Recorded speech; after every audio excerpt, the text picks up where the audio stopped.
Right, guys, so what we're going to do today is going to show you through the thruster movements. Okay, so this is, again, it's one of your prime foundational lifts that we're using within the program. So me and Anthony are going to show you through it. Now, there's a lot of the foundations that are the same with this as they are with all our lifts. So again, foot placement again, we're going to make sure that foot placement is roughly about hip distance apart. We're going to make sure that the weight is in our heels as we start to move.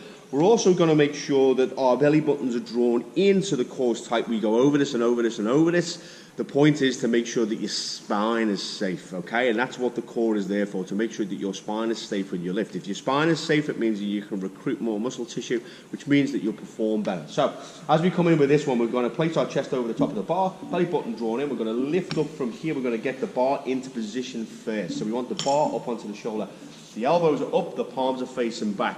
Now, once we come from here, we're going to come down for a full squat, right the way down, so the hip comes just below the knee, and then we're going to drive that up above the head. The same principles we used in the push press. The arms locked, the elbows locked above the head pushed forward, so that weight distribution is coming really right the way down through that spine.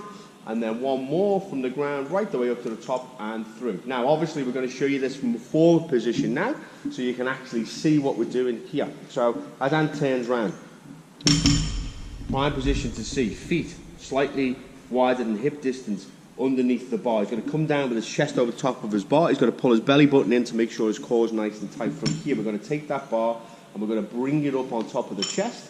Elbows forward, palms facing up. Nice secure position. From there, we're going to sit down into our heels, right the way down, drive up from the ground, bar above the head. Beautiful. Head push forward.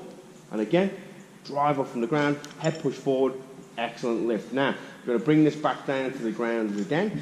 Now, it's important here to say to you that we need to go to the range that you can get to. Some of the guys that are starting with the program won't be able to get the full range where the hip joint is just coming below the knee. That's fine. Go to the range that you can do. So it might be a case that as you're coming down with it, that you can only get down so far, and then you need to push from here.